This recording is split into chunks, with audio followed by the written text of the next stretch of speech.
When David and Guillaume got back in touch about making Detroit, I wasn't terribly surprised they decided to make it because the fan response was so intense. So it makes sense that they would choose to do that after the enthusiasm. It was a challenge, and it was just an interesting thing to get my head around how to approach this character now as a different, much older person, and whether or not she had changed. And I'm very happy to say that with Detroit, I've had the opportunity to see Kara grow so much more than I ever expected. You do the housework, the washing, you cook the meals, and you take care of...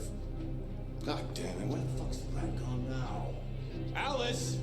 Alice! I mean, she starts out essentially how she does in Kara in a very, not robotic, but, you know, android, other way.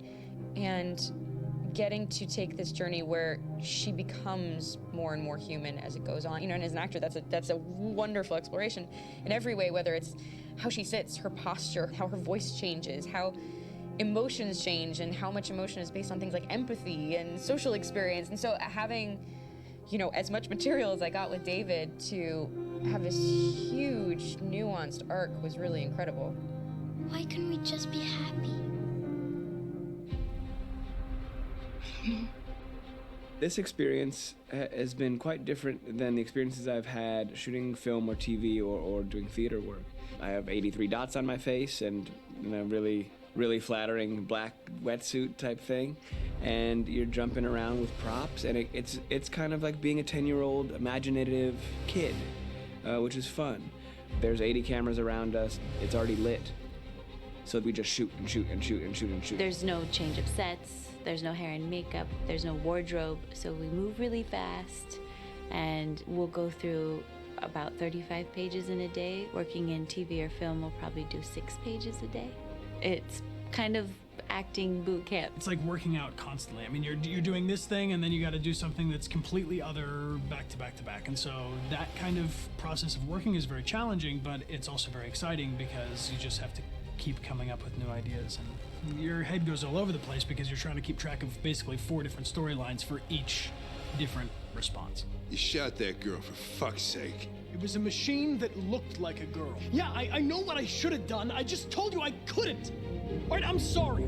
The fact that David Cade, he's telling like many stories interwoven from beginning to end is super complicated and super impressive, and I have no idea how he keeps it all in his head. He's not just the writer or the director who's seeing this from the outside eye, he's also thinking about the player walking through this space. You know, only somebody who really, really loves not the work, but like these characters and these stories and cares about doing something meaningful would invest that much in it. And it's always inspiring to work with somebody who cares that much. My experience with motion capture is this one. And I found it sort of terrifying in a way, because they said the computer's going to build you.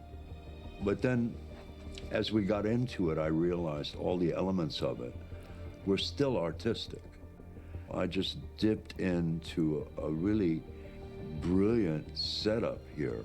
I've never seen anything like it. And this won't turn me into a product because I was playing a character. So it's wonderful. In the game, Detroit comes back because of a revolutionary industrial rebirth. And there's no reason why that can't happen in Detroit, because they have such tremendous infrastructure for millions and millions of people who can very easily support, you know, a new industry.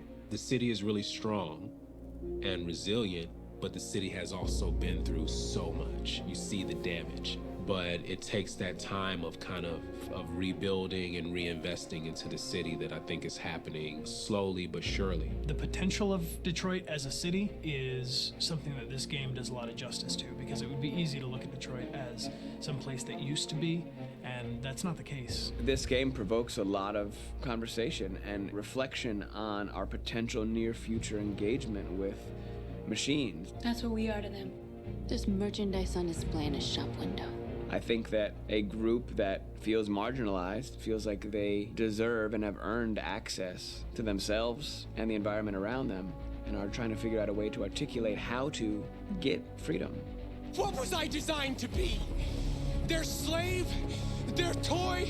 It plays with your comfort levels. You think that this is fine, you're comfortable with it, until something blurs the line and throws you off, and now I feel differently about whether this should be allowed, should it be banned, should it be encouraged. You're gonna ruin our lives, and for what?